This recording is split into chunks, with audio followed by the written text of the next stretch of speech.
Picture this. You are standing in the marble halls of a Roman palace in 272 AD, watching as Emperor Aurelian receives the most humiliating news of his reign.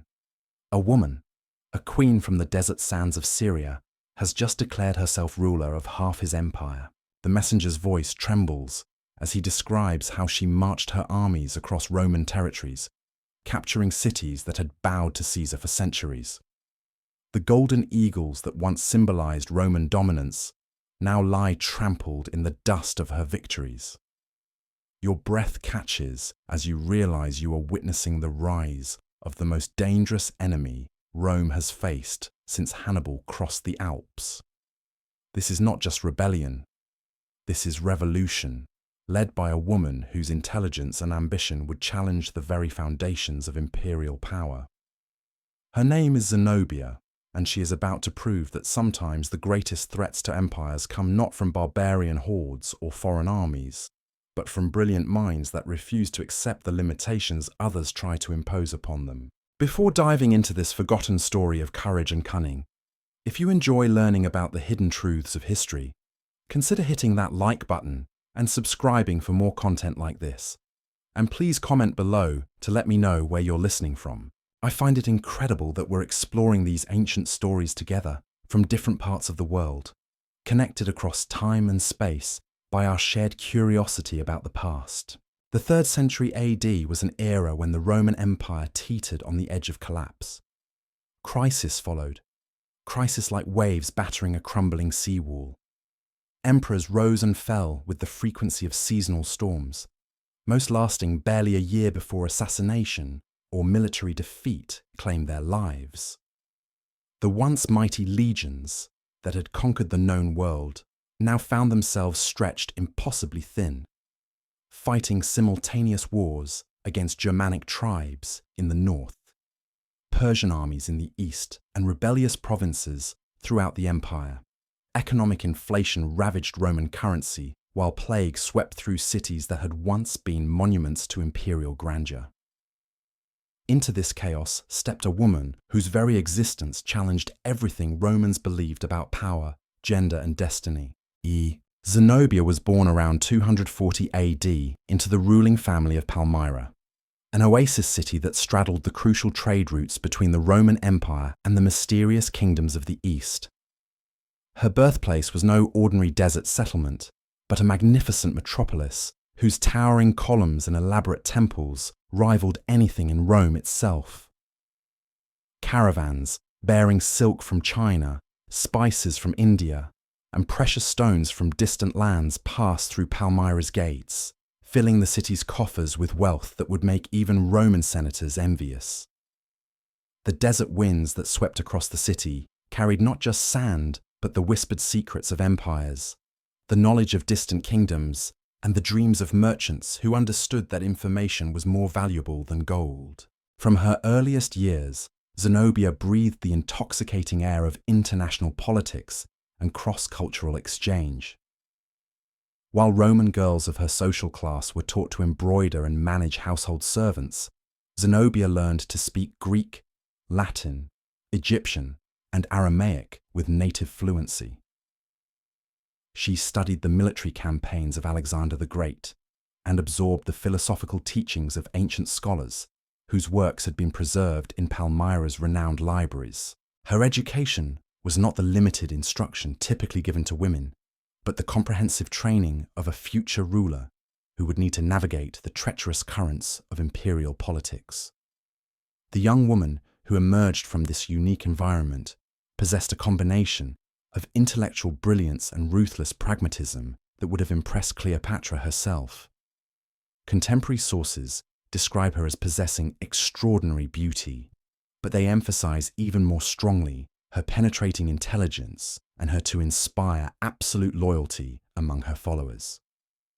She could discuss military strategy with veteran commanders and debate theology with learned priests, switching effortlessly between languages and cultural contexts as the situation demanded. Her mind worked like a perfectly calibrated instrument of war, capable of analyzing complex political situations and identifying weaknesses that others overlooked.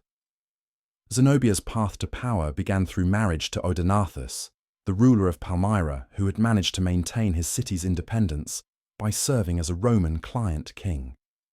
This arrangement allowed Palmyra to prosper under Roman protection while retaining significant autonomy over its internal affairs. Odenathus was a skilled diplomat and military commander who had earned Roman respect by leading successful campaigns against Persian invaders. But his wife possessed ambitions that extended far beyond the comfortable role of client queen. While Odenathus focused on maintaining Palmyra's delicate balance between independence and Roman oversight, Zenobia was studying the empire's weaknesses and planning for opportunities that might arise from Roman instability. The turning point came in 267 AD, when Odenathus was assassinated under circumstances that remain mysterious to this day. Some sources blame Persian agents seeking revenge for his military successes against their armies. Others point to Roman conspirators who feared his growing independence. Still others whisper that Zenobia herself orchestrated her husband's death to clear her own path to absolute power. The truth remains buried in the shifting sands of history, but the consequences were immediate and dramatic. With her husband dead, and her young son too inexperienced to rule effectively, Zenobia stepped forward to claim regency over Palmyra. Her assumption of power violated every Roman expectation about female behavior and political authority. Roman law and custom relegated women to subordinate roles under male guardianship throughout their entire lives. The idea that a woman could rule independently, command armies, and make diplomatic decisions was not merely unusual, but fundamentally threatening to the social order that kept the empire functioning. Yet Zenobia's supporters in Palmyra accepted her leadership with enthusiasm that suggested careful preparation and political maneuvering during the years of her marriage. The new queen's first actions revealed the sophisticated strategic thinking that would characterize her entire reign. Rather than immediately challenging Roman authority, she began by consolidating her position within Palmyra itself and strengthening the city's military capabilities. She recruited experienced officers from various ethnic backgrounds, creating a cosmopolitan army that reflected Palmyra's position as a crossroads of civilizations. Her forces included Arab cavalry, whose mobility in desert terrain was legendary, Syrian infantry, trained in both traditional phalanx formations and innovative siege techniques, and even Germanic mercenaries, whose knowledge of Roman military tactics proved invaluable. Zenobia understood that military strength alone would not be sufficient to achieve her ultimate goals. She also launched a sophisticated diplomatic campaign designed to build alliances with other regional powers who shared her interest in reducing Roman dominance. Her agents established secret communications with Persian nobles, Egyptian priests, and tribal leaders throughout the eastern provinces. These negotiations required extraordinary skill and discretion, as discovery by Roman intelligence networks would have provided justification for immediate military intervention. The Queen's domestic policies during these early years demonstrated her understanding that successful rebellion required more than military conquest. She needed to create a vision of alternative governance that would inspire loyalty among diverse populations who had grown accustomed to Roman rule. Zenobia positioned herself not as a destroyer of civilization, but as its protector and enhancer. She patronized scholars, artists, and architects who transformed Palmyra into a cultural center that rivaled Alexandria in its intellectual sophistication. Her court became a magnet for philosophers, historians, and poets who saw in her reign the possibility of a new golden age free from Roman cultural domination. The Queen's religious policies revealed another layer of her strategic brilliance. While maintaining public reverence for traditional Roman gods to avoid unnecessary provocation, Zenobia quietly cultivated relationships with Christian communities, Jewish merchants, and various Eastern mystery cults that flourished throughout her territories. Her religious tolerance was not merely political calculation, but genuine conviction born from her multicultural education and her understanding that diverse populations required inclusive governance. She appointed Christians to administrative positions, protected Jewish trading networks from persecution, and allowed Persian religious practices to continue unmolested in territories under her control. This religious flexibility created a stark contrast with Roman policies that increasingly demanded conformity to state-sponsored cults and emperor worship. Zenobia's subjects began to see her rule as liberation from religious oppression rather than political rebellion. Christian bishops wrote letters praising her protection of their communities, while Persian nobles found in her court a refuge from Roman persecution. This religious coalition became one of her most powerful weapons, providing intelligence networks that stretched across the entire Eastern Mediterranean and beyond. By 269 AD, Zenobia felt confident enough to begin testing Roman responses to her growing independence. She started by withholding tribute payments that Palmyra had traditionally sent to Rome, claiming that increased military expenses required by Persian threats made such payments impossible.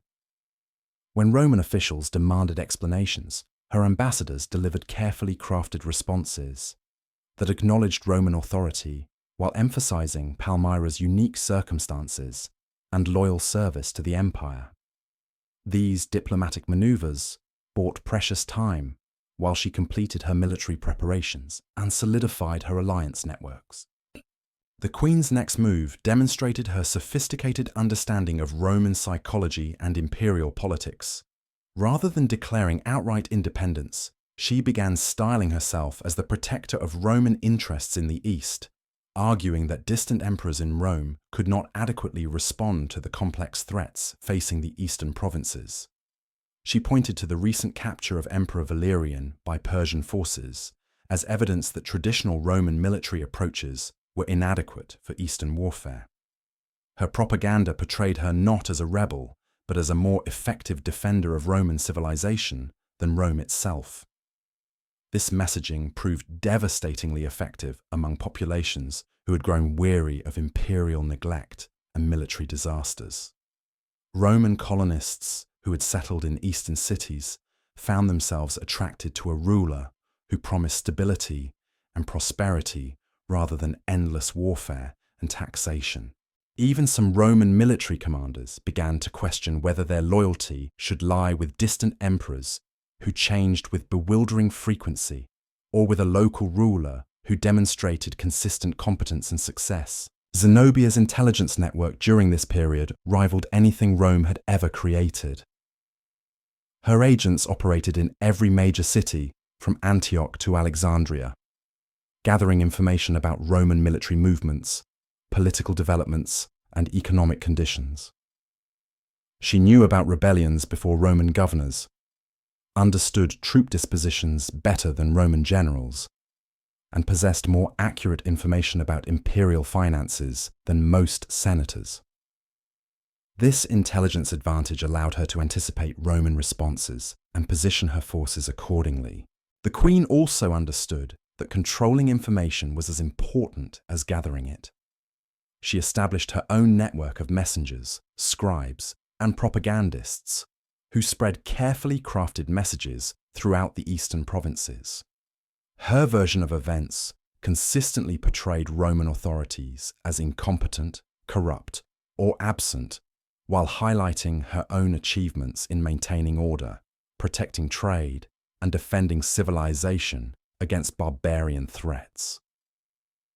These information campaigns gradually shifted public opinion in her favor, making eventual military action seem like a natural evolution rather than shocking rebellion. Her economic policies during this preparatory period revealed yet another dimension of her strategic thinking. Zenobia understood that successful independence required financial resources that could sustain prolonged military campaigns and administrative expenses. She began redirecting trade routes to pass through Palmyra rather than traditional Roman ports, collecting customs duties that had previously flowed to imperial treasuries. Her agents negotiated exclusive trading agreements with eastern kingdoms, creating revenue streams that were independent of Roman economic networks. The queen also began minting her own coins, initially featuring traditional Roman symbols, but gradually introducing subtle variations that asserted Palmyran identity. These monetary innovations served multiple purposes beyond mere economics. They demonstrated her administrative competence to merchants and traders, while subtly preparing populations for eventual political independence. The coins became vehicles for propaganda, carrying her image and titles throughout territories where her authority was gradually displacing Roman control. By 270 AD, Zenobia had transformed herself from a regional client queen into the de facto ruler of a shadow empire that stretched across the eastern Mediterranean. Her armies controlled crucial trade routes, her agents influenced political decisions in major cities, and her economic policies had created alternative power structures that challenged Roman authority at every level. Yet she had achieved this transformation while maintaining the fiction of loyalty to Rome, demonstrating a political sophistication that surpassed most Roman emperors. The stage was now set for the most audacious phase of her plan. With her military forces trained and equipped, her diplomatic alliances secured, her intelligence networks operational, and her economic foundations established, Zenobia was ready to make the move that would either secure her place among history's greatest rulers or destroy everything she had worked to build. The Desert Queen was about to declare war on the mightiest empire the world had ever known. In the end, Queen Zenobia's story reminds us that the greatest revolutions often begin not with armies or weapons, but with brilliant minds that refuse to accept the limitations imposed by those who claim dominion over them. Though Emperor Aurelian would eventually reclaim her territories and parade her through the streets of Rome in golden chains, her legacy transcends any single military defeat. For 6 extraordinary years, a woman from the desert sands proved that intelligence and determination could challenge the mightiest empire on earth. Zenobia's rebellion was not merely about territory or tribute. It was about the audacious belief that competence should matter more than birthright, that wisdom should triumph over brute force, and that the future belongs to those bold enough to seize it. Her sophisticated understanding of diplomacy, economics, and military strategy created a template for resistance that would inspire rebels and revolutionaries for centuries to come. Standing in those marble halls where we began, watching Roman senators grapple with news of her victories, we witnessed something profound about human potential. Sometimes, the most dangerous enemies of established power are not barbarian hordes or foreign armies, but brilliant individuals who see through the myths that sustain empires and dare to imagine something better. In a world where intelligence is often underestimated and ambition dismissed, Zenobia's story serves as an eternal reminder that the greatest victories belong to those who think beyond the limitations others try to impose upon them.